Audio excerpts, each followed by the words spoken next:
오늘 본 말씀은 불과 이틀 후면, 내일 모레면 6월절, 곧 무교절이 시작되는 날입니다. 다시 말씀드리면 바로 잡히시기 이틀 전 화요일 오후 늦게 또는 저녁에 있었던 세 가지 일을 말해주고 있습니다. 이 세 가지 일들은 모두 예수님을 죽음으로 직행하게 만드는 사건들이었습니다. 주님께서는 꾸벅꾸벅 뚜벅뚜벅 죽음을 향해서 조금도 두려워하지 않고 계속 앞으로 달려가는 모습을 보여주십니다.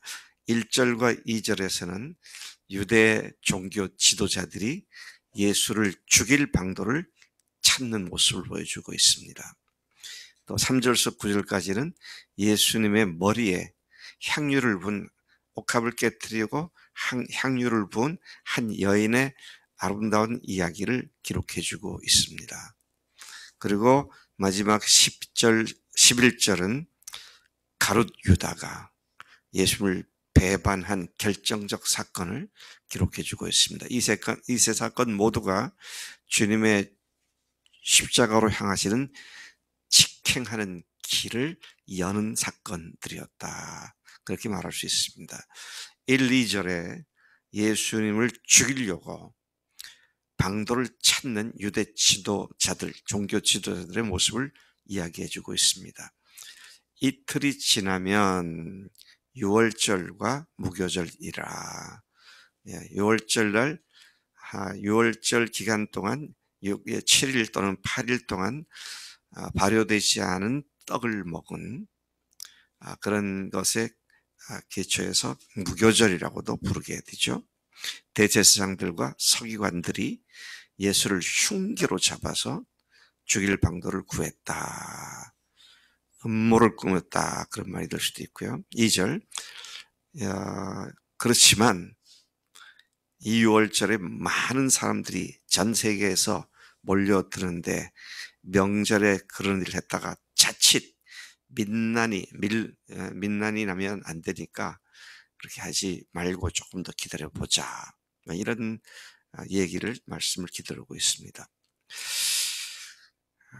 그들, 종교 지도자들 입장에서 보면 어디서 난데없이 갑자기 나타난 예수가 자기들이 셋업해놓은 종교 제도를 갖다가 뒤엎는 이런 난폭한 행위를 하는 기존 질서를 파괴하는 이런 예수에 대해서 그들은 죽일 방도를 찾고 있었다. 중간에 과정이 없습니다. 그 사건을 딱 경험하면서 바로 죽이려고 했어요. 이 일이 여러분 월요일 날 있었죠. 근데 화요일 날 벌써 죽이려고 그러죠. 그리고 목요일 날 잡아서 금요일 날 죽입니다. 세상에 이렇게 죄인을 처리하는 것은 참으로 부당하게 짝이 없는 일입니다. 그야 문자 그대로 전격적으로 죽여버렸죠. 자, 이러한 그 사건을 지금 이야기하고 있는 것인데요. 3절부터 9절까지 보니까 예수님의 머리에 향유를 부은 한 여인의 이야기가 나옵니다. 거의 같은 시각에 그들이 흉계를 꾸미고 있던 같은 시각에 예수께서는 자신이 머물던 베다니 마을에 나병 환자 시몬의 집에서 식사를 하셨습니다. 아마도 시몬은 전에 예수께서 그의 나병을 고쳐주었던 사람으로 보입니다. 그가 예수님을 자기 집에 초대해서 저녁 만찬을 차려 올렸던 상황이죠. 그때 한 여자가 매우 값진 향유, 곧 순전한 순수한 나드한 옥합을 가지고 와서 그 옥합을 깨트려 예수의 머리에 부었습니다. 상당히 이례적인 일이죠. 향유도 비싸겠지만 옥합도 비싼 것 같아요.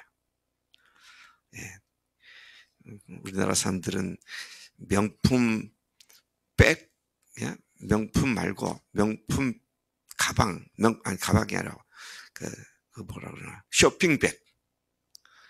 그것도 그냥 하나 구하면은 자랑 삼아 거기다가 물건 들고 다닌다고 신문에 보니 그러더라고요.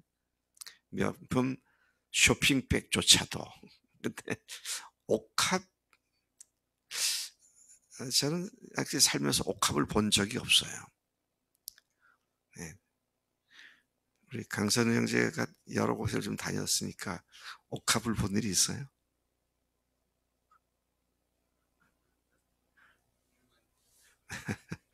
예.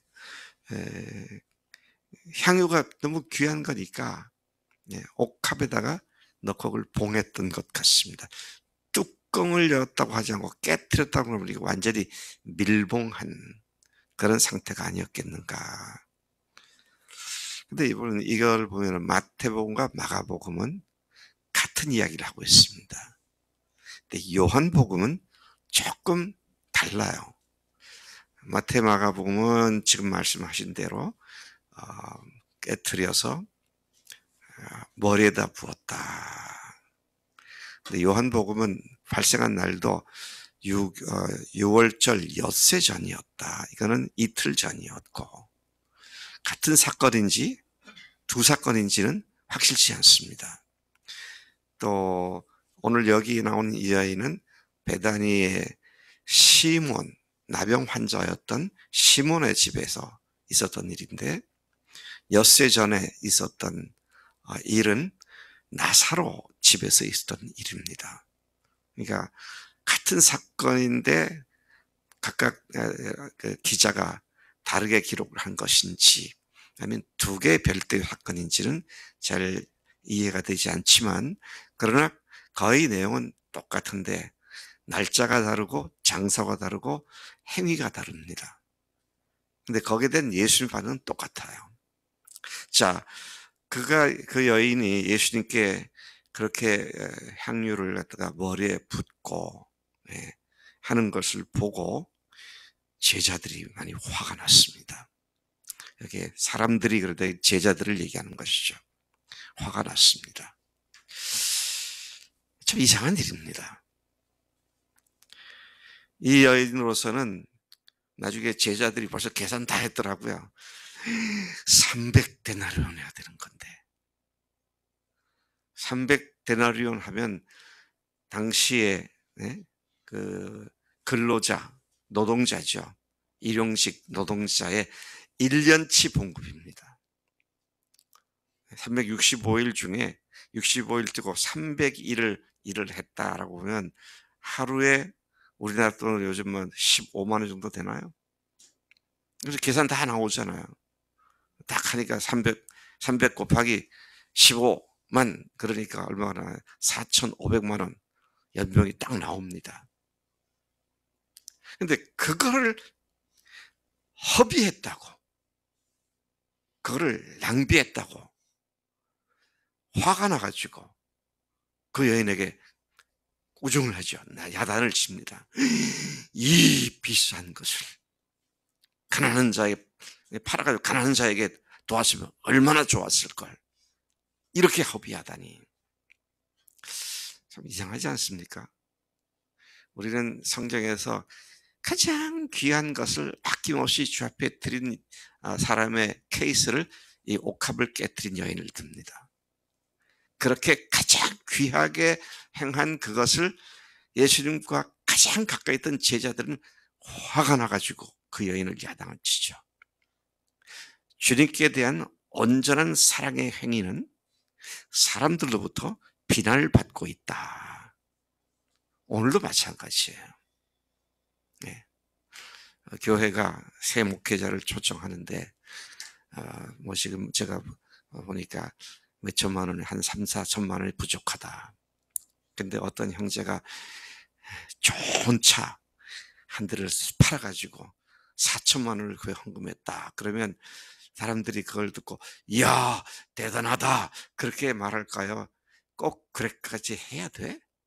그렇게 말할까요? 같은 사건을 놓고 전혀 다르게 해석하는 걸 보죠. 자기는 못하면 가만히 있어야 되는데 그걸 비난을 해요. 주님께서 지금 뭐라 그러시냐면 이 여자도 깜짝 놀랐을 거예요. 가만두어라. 저가 내 장례를 준비했다. 장례가 언제입니까? 3일 뒤에요. 그 장례를 저 여자가 미리 준비한 거다. 이 여자가 그런 의미를 갖고 했을까요? 아니었을 거예요. 아, 주님 죽으신다니까 내가 가서 미리 장례 주면 이거 아닙니다. 단지 그가 갖고 있던 마음은 뭐예요? 주님께 대한 사랑의 헌신이었습니다. 오늘 우리가 어떤 사랑의 동기로 주님 앞에 헌신하느냐 하는 것에 대한 주님의 해석은 전혀 우리가 예상치 못했던 엄청난 차원의 해석과 의미를 부여해 주신다는 것입니다. 작은 주님께 대한 사랑의 행위가 주님을 기쁘시게 하고 주님이 그것을 영원한 주님 나라를 위해서 기억하시는 주님이시다. 오늘 이 말씀에 예수님이 뭐라 그러셨어요?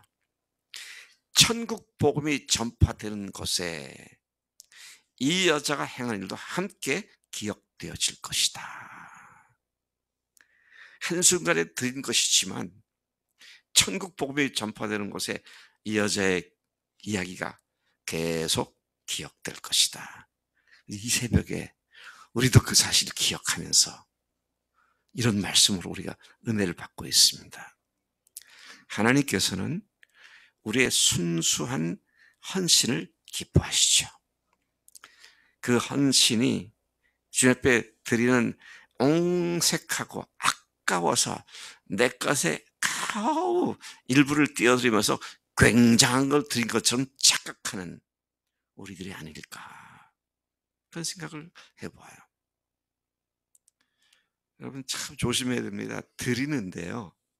드리고도 저주를 받는 사람이 있어요. 누굽니까? 성경에 아주 나와 있는 대표적인 예가 아나니아와 삽비라입니다. 자기 밭을 팔아서 절반은 드리고 절반 정도는 감추어 두었잖아요. 그 밭을 팔았다면 꽤 돈이 됐을 거예요. 근데 절반을 드렸잖아요. 여러분 최근에 주님 앞에 드릴 때 여러분 재산 절반 드려본 적이 있으세요? 최근 말고 일생 동안에 그렇게 본 적이 있어요. 이 사람은 그렇게 했어요. 그런데 그렇게 하는 동기에 있어서 처음엔 좋았지만 중간에 변심돼 가지고 반을 감춰두잖아요. 그러고는 그것 때문에 즉사를 합니다. 두뇌외가. 얼마나 억울해요. 내 거 바치고 내가 벌 받았어. 주님이 뭘 원하시는 거예요? 순전함을 원하시죠. 순전함을 원하십니다. 거짓 없고 위선적이지 않고 순전한 동기를 기뻐하시죠. 주님은 하나님이시기에 중심을 꿰뚫어 보시는 주님이십니다. 기왕에 주님께 드리는 것이 정말로 순전한 사랑을 가지고 최선을 다해서 드리는 그런 헌신의 대명사가 옥합을 깨트린 여인 이렇게 되잖아요. 우리들의 삶이 그런 삶이 되기를 축복합니다. 자, 이제 6절과 9절에서 보면 좀 전에 말씀드렸습니다. 내 장례를 미리 준비했다. 그렇게 말씀하시죠. 그러면서 9절에 온 천하 어디에서든지 복음이 전파되는 곳에는 이 여자가 행한 일도 말하여 그를 기억하리라. 자, 이게 참 중요한 얘기입니다. 복음은 뭐예요? 예수님이 우리를 구원하셨기에 십자가 부활로 믿기만 하면 구원받는다. 이게 복음이잖아요. 근데 그게 다가 아니다라는 겁니다. 이 여자가 자기의 최선을 다해서 드렸던 헌신, 이 복음은 반드시 은혜와 함께 순전한 헌신이 수반돼야 그게 바른 복음이다. 그런 말씀으로 이해가 됩니다. 자, 그런 의미에서 오늘 우리가 정말로 주님 앞에서 주님이 평가해 주시는 헌신의 삶, 시간을 드리고 또 돈을 드리고 마음을 드리고 그런 것들을 우리가 그렇게 살고 있는가 깊이 되돌아볼 문제다는 것이죠. 10절과 11절에서는 참 기가 막힙니다. 유다가 배반하죠. 제자 유다, 가룟 유다가 예수를 넘겨주려고 대제사장들에게 찾아가서 그들이 기뻐해서 돈을 주기로 약속했습니다. 그리고 유다가 예수를 어떻게 넘겨줄까 기회를 찾기 시작을 했습니다. 이 일이 있은 지 이틀 뒤 밤에 실행을 했고 그다음에 예수님이 잡혀 죽임을 당하시는 그 사건이 발생하게 되죠. 이스라엘 왕으로 기대한 가룟 유다가 자기의 기대와는 다르다는 이유로 예수님을 팔아 넘긴 무식과 무지막지함을 조심해야 한다는 것이죠.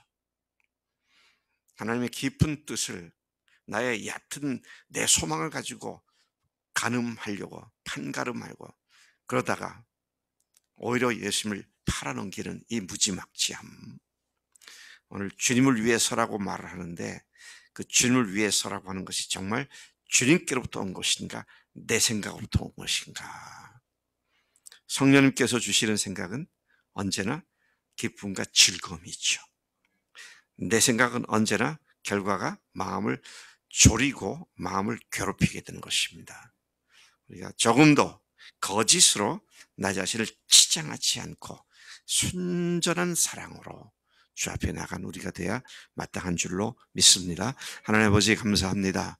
이 저녁, 이 아침, 그날 저녁에 있었던 일들을 저희들에게 다시 일깨워주심 감사합니다.